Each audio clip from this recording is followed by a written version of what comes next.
Good afternoon. आज इस video में हम 10वीं कक्षा की हिंदी में संकलित कविता सूरदास के पद, जो सूरदास के द्वारा लिखित है, उसके हम NCERT के अनुसार जो काव्यखंड है उसमें से खुद के बनाए हुए कुछ एक एक नंबर वाले प्रश्न मैं आपके सामने लेके आया हूँ। ये प्रश्न गाइड से, MBD गाइड हो, दीपक की गाइड हो या कोई और पब्लिकेशन हो, उनसे अलग हैं। तो आपने उन प्रश्नों को पढ़ने के साथ साथ इन प्रश्नों को भी पढ़ना है। तो पहला प्रश्न है, इस कविता के कवि का क्या नाम है? तो कवि का नाम सूरदास जी है। गोपियों ने कड़वी ककड़ी किसको कहा है? गोपियों ने कड़वी ककड़ी योग संदेश को कहा है। प्रश्न नंबर 3 है, योग संदेश कौन लाया है? उद्धव जी लाए हैं। योग संदेश किसने और किसके लिए भेजा है? योग संदेश श्री कृष्ण ने गोपियों के लिए भेजा है, उद्धव के द्वारा। गोपियां किस अग्नि में जल रही हैं? गोपियां विरह अग्नि में जल रही हैं। जाते समय श्री कृष्ण जी क्या चुरा गए थे? तो जाते समय श्री कृष्ण जी गोपियों का मन चुरा गए थे। 7वां प्रश्न है, गोपियां किस से अपना मन वापस चाहती हैं? श्री कृष्ण जी से। गोपियां दिन रात किसका नाम जपती हैं? श्री कृष्ण जी का। गोपियों ने बड़भागी किसे कहा है? गोपियों ने बड़भागी उद्धव को कहा है। बड़भागी का अर्थ क्या है? भाग्यवान या भाग्यशाली या तकदीर वाला। 10वां प्रश्न है, उद्धव की तुलना किससे की गई है?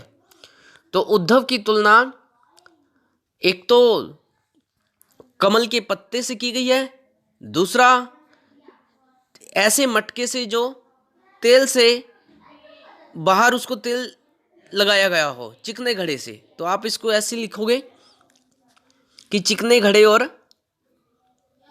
पुरइनिपात कमल के पत्ते से की गई है। हमारे हरिहारील की लकड़ी में अलंकार कौन सा है? तो इसमें है वर्ण की आवृत्ति के कारण अनुप्रास अलंकार है। तो दूसरा, इसमें हरि श्री कृष्ण पर हारिल की लकड़ी का आरोप होने से रूपक अलंकार भी है। कान्हा कान्हा जकरी में अलंकार, इसमें उत्प्रेक पुनः रुक्ति प्रकाश अलंकार होगा, क्योंकि कान्हा कान्हा शब्द 2 बार है, तो दोनों बार अर्थ भी वही है। इस काव्यांश का मुख्य रस कौन सा है? तो इस काव्यांश का मुख्य रस श्रृंगार रस है, और श्रृंगार रस के अंतर्गत व्योग श्रृंगार रस है। किसका मन अनुरागी नहीं है? तो उद्धव जी का मन अनुरागी नहीं है। जल में किसका पत्ता रहता है? पुरइनिपात कमल का पत्ता। किस नदी में पांव नहीं डुबोए हैं? तो श्री कृष्ण की प्रेम रूपी नदी में या प्रीति नदी में पांव नहीं डुबोए हैं। किसी दृष्टि श्री कृष्ण पर नहीं गई है, यहां पर आएगा किसकी दृष्टि श्री कृष्ण पर नहीं गई है। तो यहां आप उद्धव उत्तर लिखोगे। गोपियां स्वयं को कैसी बताती हैं? गोपियां स्वयं को भोली बताती हैं, और गोपियों ने स्वयं को चींटी के समान भी बताया है। तो दोनों ही उत्तर इसमें ठीक रहेंगे, क्योंकि गोपियों ने स्वयं कहा है कि अबला हम भोरी गुर चाटी ज्यों पागी। तो गुर चाटी ज्यों पागी में यहाँ पर ज्यों आ जाने से उत्प्रेक्षा अलंकार भी है, जो इस प्रश्नों में नहीं डाला गया, तो वो स्वयं आप नोट कीजिएगा। प्रश्न नंबर 19 है, गोपियों के मन की बातें कहाँ घूम रही हैं? गोपियों के मन की बातें मन में घूम रही हैं, क्योंकि गोपियों ने कहा है कि मन की मन में मांझ रही। 20 पे है, गोपियां क्या सुन सुनकर विरह अग्नि में जलती हैं? गोपियां योग संदेश सुन सुनकर, योग संदेशनी सुनी सुनी। गोपियां अब क्या नहीं रखना चाहती? गोपियां अब धैर्य नहीं रखना चाहती। उन्होंने कहा भी है कि योग संदेश सुनी सुनी। यहां कहाँ गई इसकी लाइन? अवधि आधार आसावन की।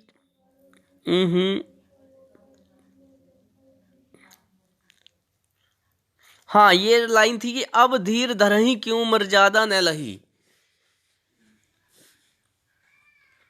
तो आपने काव्यखंड में से इन पंक्तियों को भी याद करने की कोशिश करनी है।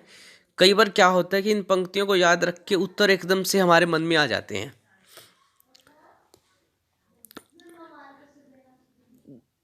श्री कृष्ण ने क्या नहीं रखा है? तो श्री कृष्ण ने मर्यादा न लही, मर्यादा नहीं रखी है। गोपियों को किसके आने की आशा थी? गोपियों को श्री कृष्ण के आने की आशा थी कि आस अवधि आधार आस आवन की। तो ऐसा इसमें अनुप्रास अलंकार भी है अवर्ण की आवृत्ति के कारण। गोपियां अपने मन की बात और किसे नहीं कह सकती? तो गोपियां अपने मन की बात श्री कृष्ण के अतिरिक्त और किसी को नहीं कह सकती।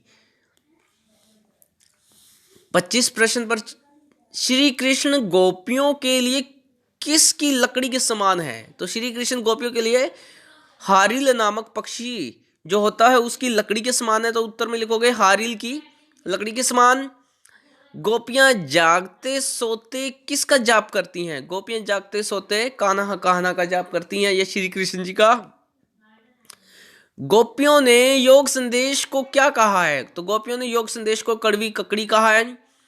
उद्धव गोपियों के लिए कैसी बीमारी लाए हैं? तो उद्धव गोपियों के लिए एक ऐसी बीमारी लाए हैं जिसको गोपियों ने ना तो पहले कभी देखा है ना सुना है। सू तो व्याधि हमको ले आए, देखी सुनी न करी, और न ही उस बीमारी को कभी भोगा है। योग किन के लिए होता है? तो ये गोपियों के अनुसार है कि योग किन के लिए होता है? जिनका मन भटकता है। श्री कृष्ण अब क्या पढ़ या सीख चुके हैं? श्री कृष्ण अब राजनीति सीख चुके हैं।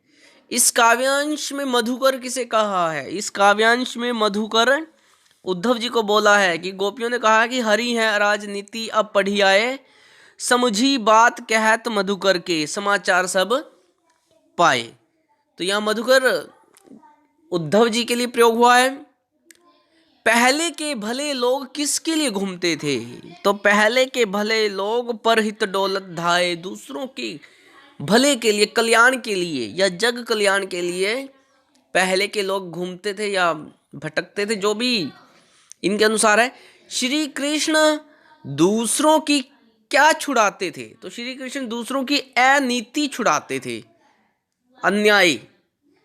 और अब क्या है कि श्री कृष्ण अब स्वयं क्या कर रहे हैं? अब वो स्वयं अनीतिपूर्ण कार्य कर रहे हैं।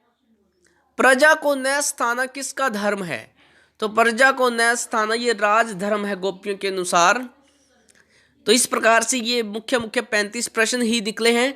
इसके अलावा अलंकार संबंधी प्रश्न भी हैं इसमें, जैसे ज्यों करोई ककरी में उत्प्रेक्षा अलंकार है, ये आप नोट कीजिएगा। और अवधि आधार आसावन की में अनुप्रास अलंकार है। जोग संदेश सुनी सुनी, इसमें सुनी सुनी शब्द के कारण पुनः रुक्ति अलंकार है। और संदेश सुनी सुनी सैवर्ण की आवृत्ति से अनुप्रास अलंकार है। बिरहिनी बिरह दही में अनुप्रास अलंकार। तो इस प्रकार से इसमें नंदन नंद, यहां पर भी अनुप्रास लिख सकते हो। और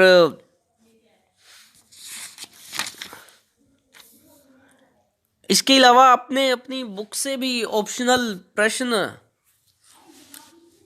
जितने भी हैं 20, 25, 30 उनकी भी आपने प्रैक्टिस कर दी है। तो अगली वीडियो में हम अगली कविता के इसी प्रकार के छोटे प्रश्न लेकर के हाजिर होंगे। तब तक आप इन प्रश्नों को याद कीजिए। धन्यवाद।